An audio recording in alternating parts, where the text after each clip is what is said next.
part of the narrative I've adopted is my father's narrative of achieving and doing. I had the most incredible conversation with him. We locked horns for a little bit, and like any father and son might. And then he told me a week later, I hadn't been speaking to him, and he wanted to reconnect. One of the two people in his life that he deeply cares for is not speaking to him. He's made an effort. So he calls me up and he said, I projected my fears on you. And it was a huge thing. He had never said that to me, ever. Wow. He said, I'm sorry, I projected my fears onto you.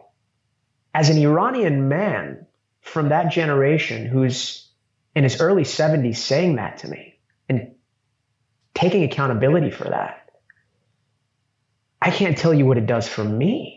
Because I've adopted that narrative of fear and taking on his fear and then bringing it into my life. Yeah. So I don't have enough room to sit in that present moment and say, okay, but because my work has, been praised by a few friends that have seen it, that have had the opportunity to come here and have seen it, and my father loves my paintings, I say, well, the presence that I get when I'm painting is loved by everybody. Well, then it's working. Then I can give myself permission to be in that presence more often when I paint. But if this sucked or this wasn't good, now it's to each his own. Everybody has a different point of view. Art is up for interpretation. You might or might not think it's good or not, whatever. Yeah. But the point is, traditionally, if somebody said, this is, majority of people are saying this is not that great. And I'm thinking to myself, well, it's giving me a lot. I feel present. I feel mindful. I feel like the dust of the world washes away when I'm in I get, what happens is my sixth sense, I get to see what the painting begins to look like before I've done the painting. I start to have access to certain clues. And it doesn't just show up in my painting, it shows up everywhere else in my life. I begin to see things from the bird's eye point of view, as opposed to somebody that's driving in a street and doesn't know what's happening in the next street that he's about to turn onto. Right. So, but if my parents or whoever was saying like, these paintings are not that great, then I might not continue because the influence was so great. I had adopted that narrative that my father had bought into and invested in for so long. And I know that part of that had to do with his survival mechanism, getting us out of the country and trying to give us a place and a land of opportunity. But I guess I lucked out in a way. Yeah. That narrative that you're talking about that you got from your father, while it's very unique to you, I also want to say that it is, in my experience of working with other artists and creatives, and with myself, is that may be the most common story. Even like what your father said, first of all, brilliant. I love that. And I just want to tell you, because I've known you and your process for a while, both through your creative work, but also as your inner work. Your father, if you ask me, was able to come to that because of the work you were doing. Like, he did not come to that on his own.